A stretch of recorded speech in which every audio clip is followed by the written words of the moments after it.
साथियों, सुप्रभातम, नमस्कारम। हम आपके लिए आज लेके आए हैं हिंदी व्याकरण का महत्वपूर्ण टॉपिक। आगे चल रहे हैं, उसी टॉपिक को हम आगे बढ़ाते हुए चल रहे हैं। हमारा टॉपिक है समास।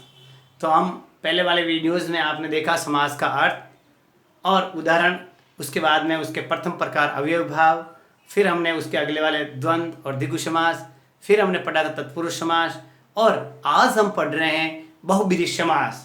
यानी समास का पांचवा रूप है बहुब्रीहि समास। नाम में से ही आप तो चल पता पड़ता है बहुब्रीहि, इतना बड़ा नाम है तो उसका समास का विग्रह भी बड़ा हो सकता है, यानी विशेष अर्थ रखने वाला।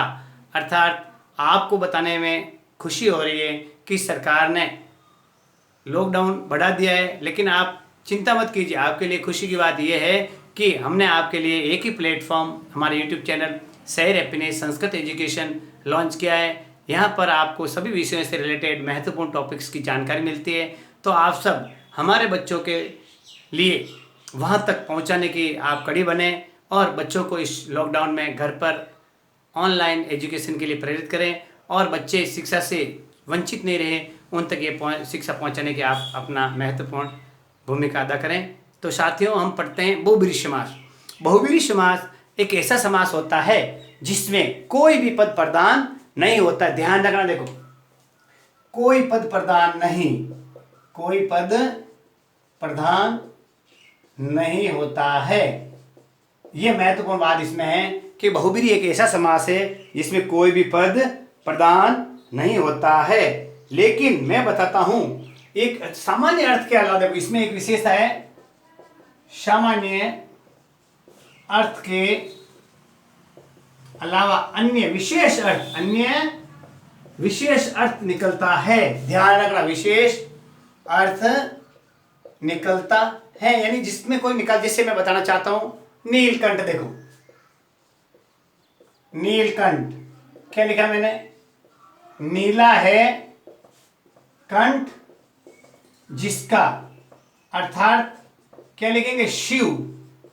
ये जो मैंने बताया है महादेव, ये जो मैंने बताया आपको अर्थ के नीलकंठ का मतलब जैसे कंठ नीला है, सामान्य अर्थ क्या होता है? कंठ नीला है। लेकिन इसका विशेष अन्य अर्थ क्या हो गया? शिव, यानी शिव की उपमा दे दी है शिव जी को कि नीलकंठ। इस तरह आपको बताना चाहता हूं कि ये त्रिनेत्र, तीन नेत्र है जिसके, अर्थात शिव।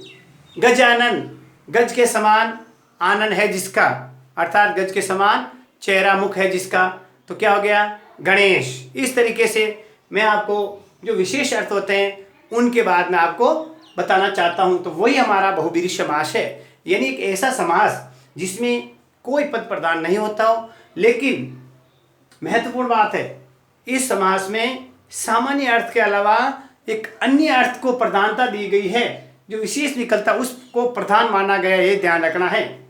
इसमें जब हम समास का विग्रह करते हैं, ध्यान रखना आप क्या कर, मैंने बताया आपको, विग्रह करते हैं तो उसके क्या होता है? वाला,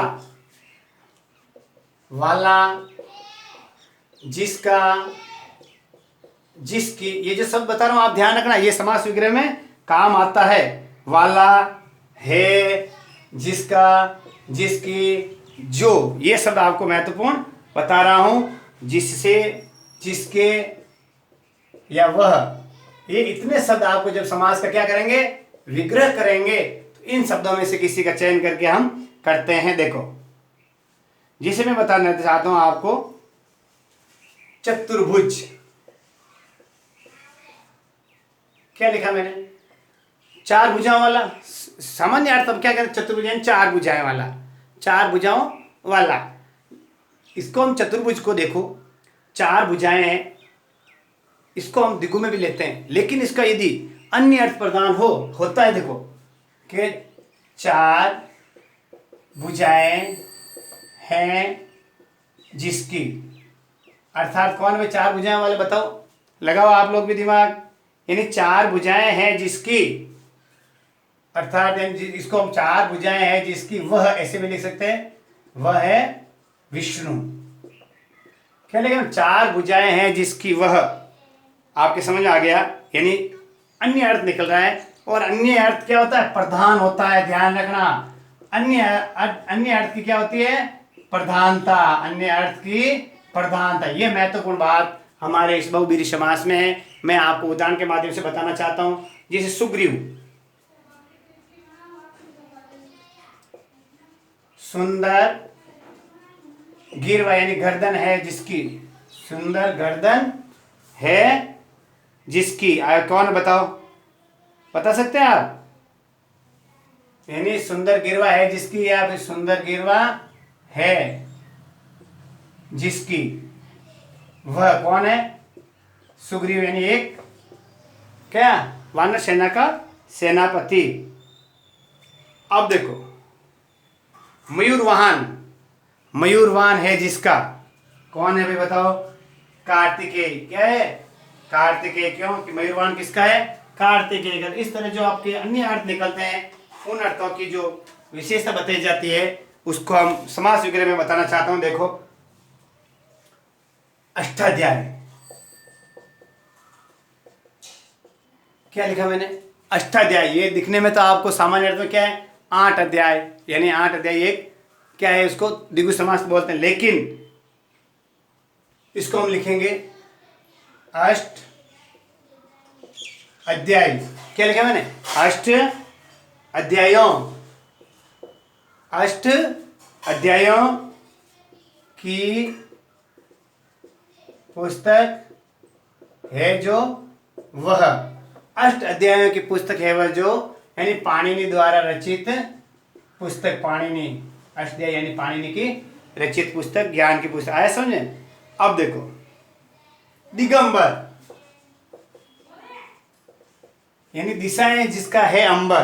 दिग यानी दिग, यानी दिशाएं भी बोलते हैं, दिग भी लिख सकते हैं। दिग है अंबर जिसके, अर्थात जिसकी वस्त्र दिशाएं होती है। आया समझे? दिग है अंबर जिसके, यानी दिशाएं ही है जिसका अंबर। ये देखो, इसका विग्रह करें, दिशाएं ही है अंबर जिसके वह, दिशाएं ही है अंबर जिसके वह, तो हो गया दिगंबर। यानी जैन धर्म के एक पद के जो संत होते हैं उसको दिगंबर बोलते हैं।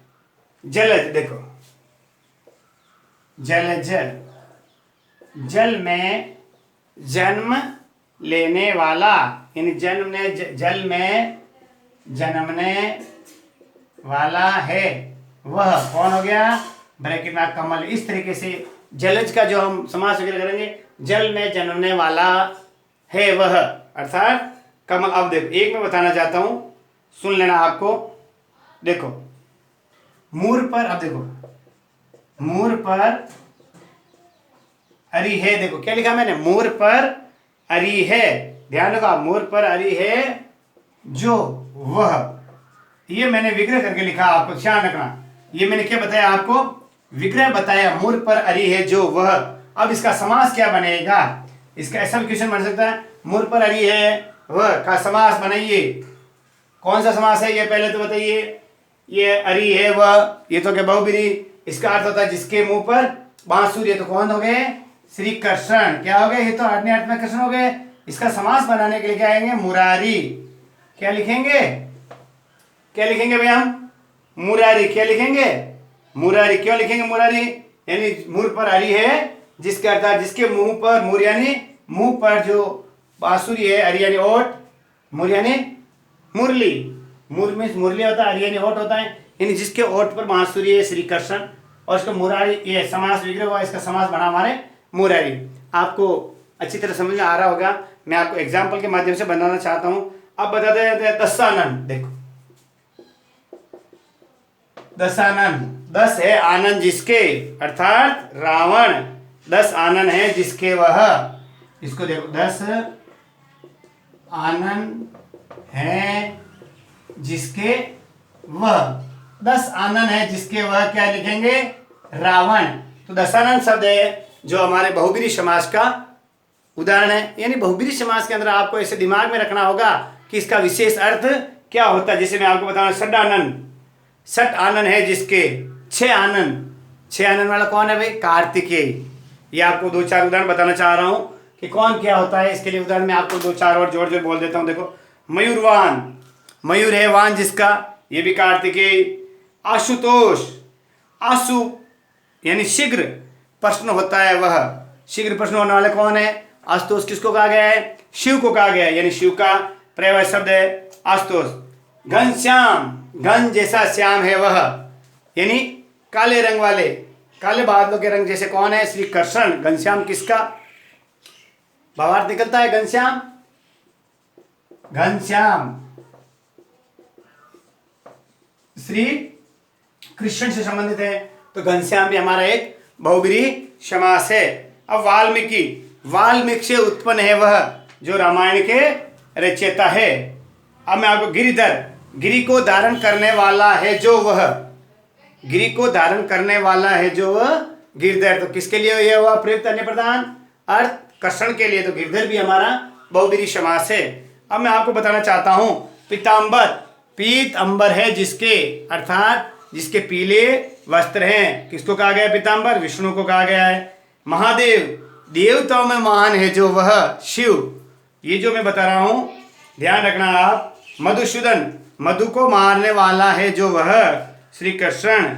आया समझ में? नीलकंठ का बता दिया, नीलकंठ है जिसका वह शिव। आपके अच्छी तरह समझ में आ रहा होगा। जितेंद्रिय, जीत ली है इंद्रियां जिसने वह, महावीर के लिए भी हो सकता है। चंद्रमुखी, चंद्रमा के समान मुख वाली है जो वह। चंद्रचूड़, चंद्रचूड़ पर है जिसके वह। चंद्रशेखर, चंद्र जिसके शिखा पर है, यानी जिसके सिर ललाट पे चंद्रमा है शिव के लिए। गजानन, गज का आनन है जिसका वह श्री कृष्ण। इस तरह से आपको ये मैंने उदाहरण समझाने की कोशिश की है। आपको अच्छी तरह से ये बहुब्रीहि समास है, अच्छी तरह आपको समास में समझ में आ गया होगा। अब मैं आपको अगला और अंतिम लेता हूं, आपके लिए बहुत ही महत्वपूर्ण है कर्मधारय समास। कौन सा समास है साथियों? अगला और महत्वपूर्ण समास है आपके लिए कर्मधारय। उससे पहले एक बात बताना चाहता हूं प्यारे दोस्तों, आप सब मन लगा के पढ़ाई कीजिए, और जब आप सफल होंगे तो आपको सब नमन करेंगे, यानी सफलता को सब नमन करते हैं, चढ़ते को सब पूछते हैं, गिरते को कोई नहीं पूछता है। यानी आपको मेहनत करनी है और अपने हौसले से अपनी मंजिल को प्राप्त करना है। तो हमारा जो अगला टॉपिक चल रहा है वो हमारा समाज से रिलेटेड ही है, और जो हमारा फोर्थ टॉपिक की फोर्थ है उसका समाज का पार्ट, और हम पढ़ रहे हैं कर्मधारय समास। कौन सा पढ़ रहे हैं? कर्मधारय समास। अब कर्मधारय समास में क्या होता है ध्यान रखना, बहुत ही महत्वपूर्ण है और वेरी वेरी इम्पोर्टेंट, जो आपके समास में संबंधित एग्जाम में क्वेश्चन आते हैं। ये आप जो भी रेट, पटवार, school lecturer, college lecturer, third grade teacher, second grade teacher, और जो कोई भी RSI इसके रिक्रूटमेंट में संबंधित आप एग्जाम देते हैं, तो उससे रिलेटेड आपके जो क्वेश्चन है वो समास में किस प्रकार के समास हैं, कौन कौन से समास हैं, क्या विशेषताएं होती है, उनके क्या उदाहरण होते हैं, मैंने आपको हमारे यूट्यूब चैनल शहर हैप्पीनेस संस्कृत एजुकेशन पर अच्छी तरह से समझाए हैं। और अब अंतिम है कर्मधारय समास। इसमें क्या होता है? ऐसा समास, देखो ऐसा समास जिसमें एक पद, ध्यान रखना, विशेषण तथा दूसरा पद विशेष्य होता है। ये आपको महत्वपूर्ण जानकारी होनी चाहिए। विशेषण और विशेष्य। विशेषण क्या होता है कि वह शब्द जो किसी की विशेषता बताता है वो क्या कहलाता है? विशेषण। और विशेष्य जिसकी विशेषता बताई जाती है वो क्या कहलाता है? विशेष। देखो यह घोड़ा काला है, तो काला तो क्या हो गया? विशेषण। अब किस रंग किसका बता रहा है? घोड़े का, तो घोड़ा क्या हो गया? विशेष्य। यानी ऐसे शब्द में जिसमें विशेषण के द्वारा जिसकी विशेषता बताई जाती है वो विशेष्य कहलाता है, और जिस विशेष्य की जो विशेषता बताते हैं वो विशेषण कहलाते हैं।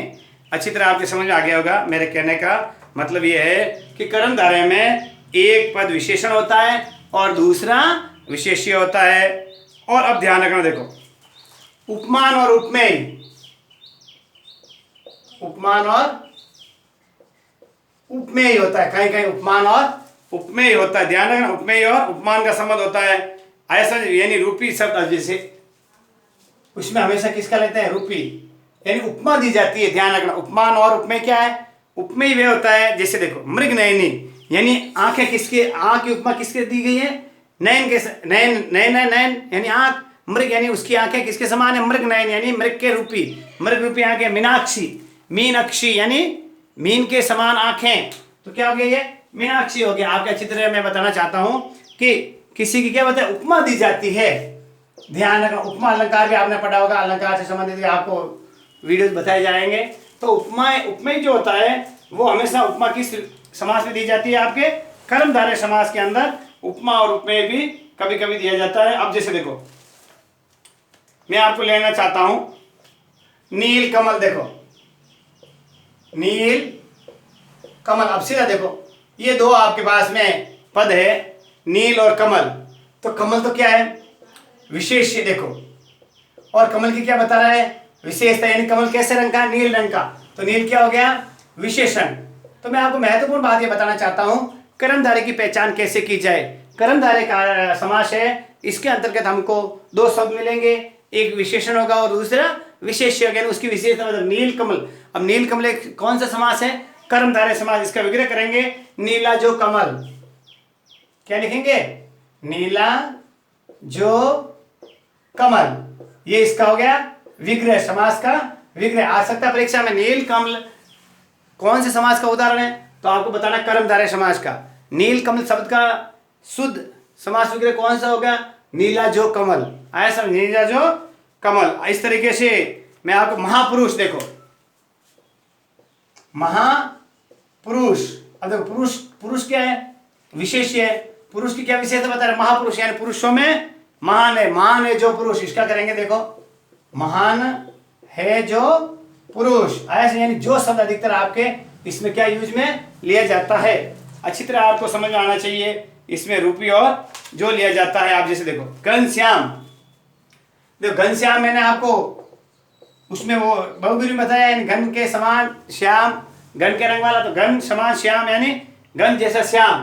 तो श्याम कैसे रंग का है, घन कैसे है काले, तो क्या करेंगे इसका विग्रह क्या होगा घन जैसा श्याम, घन जैसा।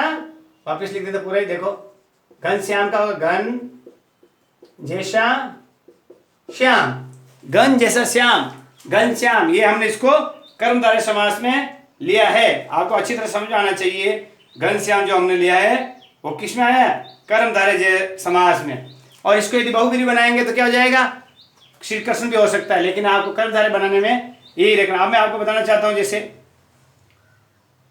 रक्तांबर, रक्त के रंग का अंबर, रक्त के रंग का अमर। कुपुत्र, देखो कु और पुत्र, पुत्र क्या है विशेष्य मूल शब्द है। अब पुत्र की विशेषता कैसी होगी, कु यानी अच्छा पुत्र नहीं है, यानी कुत्सित, कुत्सित जो पुत्र, कुत्सित कैसे लिखते देखो कुत्सित जो पुत्र, ये इस तरीके इसका कुपुत्र है जो कर्मधारय समास है, और इसका विग्रह होगा कुत्सित जो पुत्र। आया समझ। अब मैं देखा ना एक है, देखो विग्रह बता रहा हूं, लाल है जो मिर्च, लाल है जो मिर्च, ये विग्रह किस समास का विग्रह किया गया है, लाल है जो मिर्च, यानी मिर्च की क्या बता रहा है वो विशेषता बताता है, यानी विशेषण है लाल और विशेष हो गया मिर्च, तो जिसमें विशेषण और विशेष्य आता है उसको हम कर्मधारय समास कहेंगे। अब इसको हम वापिस समास के रूप में बनाएंगे, तो इसको समास बनाएंगे क्या लिखेंगे लाल मिर्च, लाल मिर्च। ये आगे आपके अच्छी तरह समझ में। अब मैं बताना चाहता हूं नीलोत्पल, बहुत बढ़िया, देखो नीलोत्पल, उत्पल और नील यानी नीले रंग का जो उत्पल, तो क्या लिखेंगे इसका नीला है जो उत्पल, क्या लिखेंगे इसका विग्रह करेंगे नीला है जो उत्पल।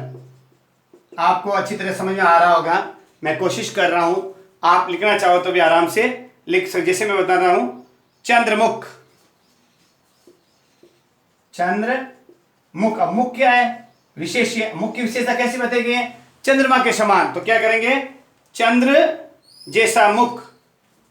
इसका विग्रह करने में क्या आएगा अपन के चंद्र जैसा मुख, तो क्या लिखा चंद्रमुख। चंद्रमुख जो शब्द है वो हमारा कर्मधारय समास है, इसका विग्रह होगा चंद्र जैसा मुख। आया समझे। अब देखो चंद्र और मुख, चंद्र देखो चंद्रमुख तो होगा चंद्र जैसा मुख, और मुख चंद्र का होगा क्या होगा, देखो मुख यानी चंद्रमा, देखो मुख को इन्होंने पहले ले लिया, तो इसको कैसे करेंगे? इसके लिए देखो मुख रूपी चंद्रमा, तो मुख रूपी चंद्रमा, ये देखो ये आपके इंपॉर्टेंट है। चंद्र मुख का हम विग्रह करेंगे, चंद्र जैसा मुख, यानी मुख यहाँ पे क्या है? विशेष्य है, और चंद्र क्या है? विशेषण, यानी मुख को किसके उपमा दी गई है? चंद्रमा की। अब मुख चंद्र देखो, अब चंद्रमा को यहाँ पे विशेषी बताया गया, और इसका मुख यानी मुख रूपी चंद्रमा, मुख रूपी चंद्रमा, इस तरीके से। अब एक विद्याधन देखो, बहुत अच्छा है, विद्या धन, ये वेरी वेरी इंपॉर्टेंट है। कई बार बड़ी एग्जाम में आपके पूछा जा चुका है कि विद्याधन कौन सा समास है, तो विद्याधन आपके कर्मधारय समास है। इसका आप विग्रह कीजिए, तो विद्या रूपी धन, क्या बताते हैं इसको अपन? विद्या रूपी धन, उपमा और उपमेय बताया गया है। ऐसा जो मैंने बताया था ना, उपमा और उपमेय, जो उपमान होता है उसका उपमान का उपमेय, उपमेय का उपमान, यानी धन का धन, और धन के लिए उपमा किसकी दी? विद्या। तो उपमेय के लिए धन को उपमा किसमें? विद्या रूपी धन। क्या लिखेंगे इसका विग्रह करने के लिए? विद्या रूपी धन। अब आप देखो, कहते हैं क्रोधाग्नि, क्रोध रूपी अग्नि, भवसागर, भवसागर देखो, भवसागर, इसका करेंगे भव रूपी सागर, भव रूपी सागर, यानी सागर को भव का रूप दिया गया है। इस तरीके से हमने आपको जो हमारे समास है, पूरे समास के लिए मैंने कोशिश की है कि आपको समझाएं। तो हमने अच्छी तरह से, बहुत ही बेसिक रूप से आपको समाज हमारे YouTube चैनल सैर हैप्पीनेस संस्कृत एजुकेशन के माध्यम से समझाने की कोशिश की है। तो साथियों, आप कोशिश करते रहिए, आगे बढ़ते रहिए, हमारी शुभकामनाएं आपके साथ हैं, और पढ़ते रहिए और बढ़ते रहिए, और इन वीडियोज़ को ज़्यादा से ज़्यादा छात्रों तक फैलाते रहिए, ताकि वो भी आपको याद करेंगे, और जो इस लॉकडाउन के अंदर हैं उनको ऑनलाइन एजुकेशन का जरिया मिल जाएगा, वो अपनी शिक्षा से वंचित नहीं रह पाएंगे। हमारा मिशन एक ही है, हर बच्चे तक इस लॉकडाउन में शिक्षा पहुँचे, और बच्चा घर पर बेकार फालतू आवारा नहीं रहे, और वो इस शिक्षा से जुड़ा रहे। नमस्कार।